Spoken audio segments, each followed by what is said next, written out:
teenage mothers have been around since the beginning of time, since Jesus. Teenage motherhood has been here.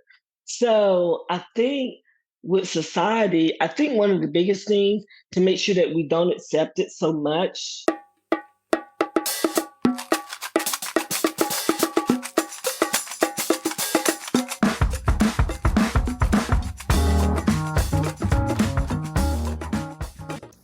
Hello and welcome to Cocoa Pods, a podcast of the Birth Center for Natural Deliveries Foundation. In this series, we've been talking to Charlene, a mom and now a grandmother. My name is Dr. Bola Sogade. I'm the host of this public education podcast. I'm a women's health specialist, a board-certified obstetrician gynecologist, and a family physician. So, Charlene, back to you. You know, even our grandson, I look at him now and I'm like, he's a joy. I'm grateful. No. And I had to tell her this recently because she was having an emotional moment. And she was like, I had him too soon. It's too much. It's too much. Because she is responsible for her child. She has her own apartment. She works a job that can pay for their lifestyle. When she needs help, Daddy and I are there. And because she's very independent, so she wants to live on her own. So I can't force her to come live with us so that life can be easier. Yes, it would be easier, but it's not the choice she makes. So there are choices our children will make. There are choices that we will not agree with. There are choices that we will see that will not be the best choices for them. But there comes a time when their choices are not our own. They're their choices. And when they make those choices, yes, they have repercussions and they hurt us as well as them, but they're still their choices. So just like that, we as parents do have choices as well. And just like they make choices and not best choices, we as parents make choices that are not always the best choices either. And I think it's we have to be like with my daughter, I let her know now. I'm like, ooh, those were not some good choices. Just to let her know that we all mess up sometimes. We all are infallible. We all make mistakes. So she me as a parent, I look back during that time, I think it made me stronger as a parent. It made me a lot more compassionate. I can say that. It made me listen to my daughter more. I can say that. Um, so, and even today, I don't agree with all her choices, but they're still her choices, you know? Yeah. So, and she's grown and matured. She's 21 now. Her son is 3. And she made some good choices and she made some not good choices. But within it all, she's a good mom. And she fights to make sure she takes care of him. So I'm proud of that. No, I would not have wanted her to be a teenage mother. If I can go back and do that, I would, but I can't. But so she's doing the school thing. She's still trying to work that out, so she's working. She's working to support her and her child. So that's where she's at the moment. Well, and that's what I was going to ask, that, how has her experience as a teenage mother impacted her education and also her future goals? And I've seen people, redirect. They always wanted to be a lawyer. They ended up still being a lawyer, even though they made the detour. And you said she finished high school, she worked hard, and even with a waddling gait, she got her diploma, she finished high school. But what has been the overall impact of this teenage pregnancy on her education currently and her future goals for her life? On her education, it was a stopping of her going to college immediately. Her future, it sort of redirected her with future goals. Of course, currently her focus is working so that she can support her son. Her goal is when he gets in primary school, gets into elementary school, that she desires to go into the military. She wants to make sure that he's in elementary then. And so military, she also has looked at going to college. Um, that she hasn't spoken as much about because she's like, I don't know specifically what I would go to college for. But with military, she feels like it's a way for her to give stability even more so to herself and her son. And she can also choose a career in that area. So that's what she's talking about military when it goes to kindergarten, first grade actually. And then what would happen, her dad and I would take custody for about a year or so that she can finish out basic training and everything that she needs to do to get stable. And then he would go back to her. I just appreciate you sharing from your heart, the pains and the moments of joy. But can you share any heartwarming or inspiring moments, as difficult as this journey started? But can you share any inspiring moments from your journey as a family with your teenage daughter? Yes. I think everything happened after her son was born. After he was born, it was like, no, this is not the way we wanted it to happen, but he is a joy. He's a joy. And I remember when he came home, everybody was like, oh, look at him. He's so cute. So that was a joy. I remember his first birthday. I remember us just, the five of us plus him makes six, just celebrating his birthday together. I remember his second birthday. That was a bigger birthday in our backyard with the slide and everything, and just doing that birthday celebration. His third birthday, just a family again. I think seeing his growth and how well she takes care of him, how she loves that little boy, and how good of a parent she is. So I think her as a mother is a victory. Her as a mother is a victory. He gives her reason. He gives her reason to live, reason to be here. So he makes her stronger. So I like that. I think that's a joy to see that he makes her stronger. Him with all his energy, all his hyperness, all his all over the place. So that's a good thing. And then seeing her as she come back to me and her dad and say thank you. Thank you with a sincere heart.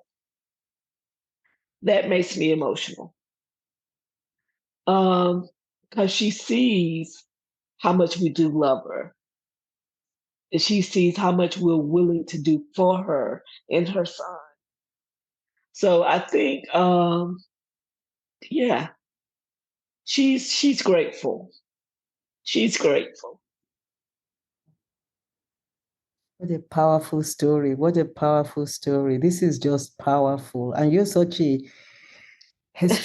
strong Gigi, strong, grandma. That's, I mean, this is powerful. And just watching your tears, Mhm. I know Sorry. that your family went through something and God is bringing you to the other side of that. I'm Yes. very just grateful that you are even at this point that you can share this and help other people, through your tears, through your pain, through your joy. I'm so grateful. Yes. Let me ask if there's one single most important lesson or insight that you've gained from this experience, what is it? Well, can I give two? Yeah, sure. Okay. The one first thing that came to mind was prayer. Prayer is effective and powerful. Prayer. And then the second thing is that family. You never give up on family. Never give up on family. No matter what you go through, don't give up on your family. Love. There's have a coworker, if you don't mind me sharing this. No. It's her and her sister. And at the moment, they're having strife, they're having fighting amongst each other. And so the coworker um, just wanted to blast her sibling, just blast her and just go off and stuff. And like I shared with her, I said, don't say anything you cannot come back from. Please don't say anything to your sister that you can't come back from because you want there always to be a bridge. You want to always have a bridge where you can reconnect with your family, where you can get back together with your family because family is it. Family is it. When you look around and your friends change from season to season, you're still with your family. So do whatever you can do to bridge your family. So I think that that's one thing that's important to my family, that no matter what we go through, we have to be there for each other. Sometimes we may not want to. Sometimes we may be dealing in anger. Sometimes we're frustrated. Sometimes we're like, this is it. This is the end. I ain't doing no more. But when it comes to it, in the very end, you got to be there for one another because who else do you have? Your family is it. So that's my main thing, prayer and making sure you recognize that your family. You got to make sure you always keep a bridge. As if you're dealing with a situation and your child's a single mother, or your child's a teenage mother, or you're the grandparents or whatever, don't make it so difficult for that child to come back to you. Always, always tell that child you love them, verbally, physically hug them because they need a hug. They need a hug because they are in chaos. They are in pain and they're in chaos. So they need you. They need the simplest thing, a hug, the words, I love you, you know? So that's what I think. Wow, wow. Thank you. Thank you so much for that. And how can society, okay, so we move out of the family unit, but when we look at our society, how can society be more supportive of teenage mothers and their families to ensure they have all the opportunities and resources they need? Like you said, things have changed, teenage girls get pregnant now. It's not the best situation, like you said, it does happen. So your daughter was very lucky to have a supportive family. Moving out of the Hmm. family unit, how can the society be more supportive of situations like this? That's a good question. I think with society, it's hard to deal with society as a whole, for me to see the society as a whole, because society as a whole has so much stuff going on, and teenage mothers have been around since the beginning of time, since since Jesus. Teenage motherhood has been here. So I think with society, I think one of the biggest things to make sure that we don't accept it so much, because I think it is so normalized at the moment, that people don't recognize that it adds to the economic issues of the world, it adds to the mental issues of the world, it adds to the societal issues of the world. So I think if society deals more on the end of not just the sexual aspect of teenage pregnancy, but the emotional aspect of it. And society speaks on the depression. And I know it does, but when it comes to being abstinent, being, engaging in sex, I know society speaks on it, but I don't know how well they speak on it. Speaking not just on, because I know me, my big thing was don't get pregnant, don't have sex, but no, there's so many more things, so many different components of it. So if you speak on the emotional aspect of it, dealing with depression, self-image, dealing with the fact that you're going to detour yourself when it comes to school, when it comes to your future plans, all of these things, making that a part of maybe school some kind of way where they deal with that, not the sex education class, right? Not making it a quote unquote sex education class, but making it a class of self image or preparing for the future. I don't know what language I would put on it, but dealing more so with the repercussions of it, not just having a child, but the repercussions of the damage that it does to a young lady when it comes to her mental health, when it comes to even physical health, you know. So that's a big question. That's a very big question. Society, society, they deal with stuff, but I don't know whether I would leave it to society, to be honest. I think I would make it a narrow situation. I would make it more of a community. Now, community, you can have community outreaches where you have support groups for young ladies, where you have more mentoring things for, because I know that we have a lot of mentoring clubs and different communities for younger girls. But when it comes to our teenage girls, where's the support for them?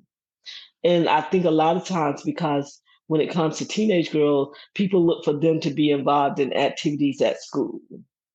They look for them to be involved in, so for everything to come from the school system.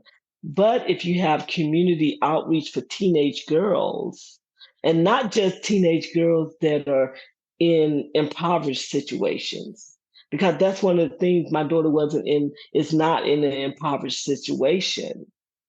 So I do find that it's hard to get help when your income level is not a certain at a certain level. With that, yes, I think society could do a lot better with that. Being able to just reach teenagers and not put a financial aspect on whether or not they can get assistance. They could have young lady community activist thing where they go in, they have people from the community come talk to young ladies about careers, about their image, about dating, what is respectful dating. So I just think community outreach things where they make it easy access for parents to bring their teenage daughters to, 14, let's say 14, 13 to 18, where they are helping to groom and build these young ladies up. And that it's not a hard thing to be a part of, that it's not a financial thing where they have to be impoverished to be a part of it. Most definitely, we want to take care of our communities that don't have, but sometimes communities that have need help too. Well, you bring up so many important points. And, as we're talking about, community organizations, programs, and initiatives that can help teenage moms. And I even look at, if we turn to religion, if there's a church, there has to be a critical number of teenagers. It can't just be one or two teenagers. There has to be a critical number. And if a religious group does not have that, maybe they can work with other situations, maybe like a Lions Club or something like that. Mm-hmm. That is an initiative started by that religious organization, that they see that, listen, we don't have a critical number of teenagers, or we don't have enough teenage activities, and we do have teenagers. Who can we partner with that we will take them, our teenagers, to be a partner of this group? You know what I'm saying? Mm-hmm. Because Yes. I tutor girls in an impoverished area of town. And you Mm-hmm. brought up another issue. How about girls that are not in an impoverished area and still need the same help? Mm-hmm. Yes. Yes. I know that being a mother of three, two girls, I've always wondered about that. Why is it that, because when I look, I can find opportunities for, because I've done it. I'm like, I need my daughters involved in something. I need this, I need that. But then when I would go research, there would be stipulations. And a lot of times it's a monetary stipulation to whether or not my daughters can join these things. And even my youngest daughter, who's now 16, I've looked at earlier on, I looked at things for her, and the closest thing from Middle Georgia, because we're currently in Middle Georgia, was a place in Metro Atlanta that met the type of criteria that I was looking for her. Next episode. This particular organization focused on building young women up to be young women. They talked to them about college.